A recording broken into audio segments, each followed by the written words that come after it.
If I press down on it a little bit, you can see all that fat is just gushing out. It's crazy. Wow.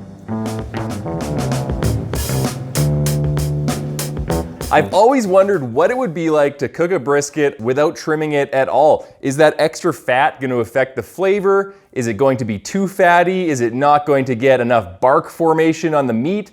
I don't know because I've never done it. So in this video, I am going to cook a brisket without trimming it at all, and we'll see what happens. So what I'm gonna do to prepare this brisket is I'm gonna open it up out of the cryovac bag. I'm going to apply some homemade rub to it. I'm gonna put that rub recipe in the description section below if you guys wanna check it out.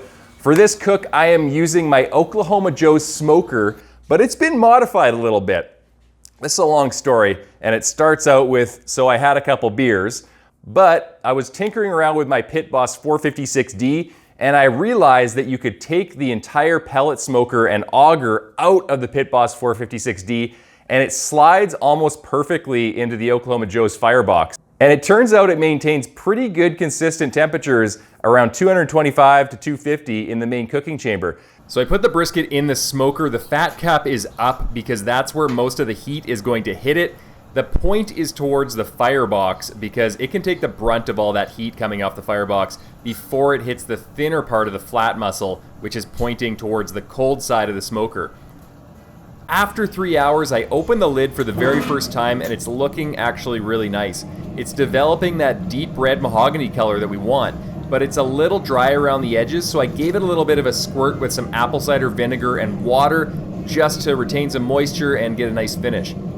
7 hours in, I finally hit the stall around 160 degrees Fahrenheit. I waited for it to come out of the stall a little bit and lose a bit of that moisture. At around 165 to 170, I decided to pull it and I was going to wrap it. So at this point, I took it off the smoker and wrapped it in some foil. I like to leave a little opening in and pour in some beef stock, about a cup of it. That's gonna add a ton of beef flavor and it helps it stay juicy and moist throughout the cook. Back on the smoker, it went for another 6 hours. This brisket took a long time to come up to 203 internal, which is where I wanted it to be temperature-wise. It could have been all the extra fat that I didn't trim off it, or it could have just been a tough brisket. But all in all, this took about 14 hours total until I could insert my temperature probe, and it felt like butter. And that's how you know when it's truly done. All right, guys, so this brisket has been resting for 2 hours, and I just took it out of the foil. I'm just gonna put this to the side. It's got quite a bit of au jus, and I've already taken some of the au jus out of this pan. I'm gonna be using that in a second to baste the slices as I take them off. And I'm gonna use my little silicone brush for that. All right, so we're gonna take a first cut right down the middle just to see all that fat. There's still, as you can see, big chunks of these hard kernels of fat on each side. So we'll take a look at what those look like. I've never cooked a brisket like this before, so I'm really interested to see what it's going to look like. So let's cut right in between the point and the flat. I'm just gonna check which direction the grain is running.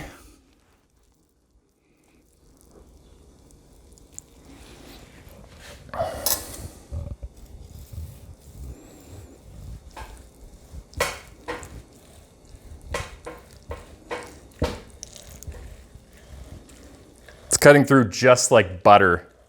So tender. All right, I'll just move this to the side here. Look at that, wow. Oh my God. Look at all those juices coming out. That is amazing. If I press down on it a little bit, you can see all that fat is just gushing out. It's crazy. Wow. That looks great. What I'm gonna do now is I'm just gonna brush a little au jus onto the brisket just to prevent it from oxidizing. So I've just got some au jus off camera here, and we're gonna brush that on. This just coats the brisket in a layer of that fatty au jus that's been gathering in that pan over the course of the cook, and it prevents the air from getting to the brisket and oxidizing it. All right, now let's take a big slice out of this and do some analysis and see if this is a superior method to cooking brisket. I'm gonna take a bit of a larger cut, maybe about a 1/2 inch.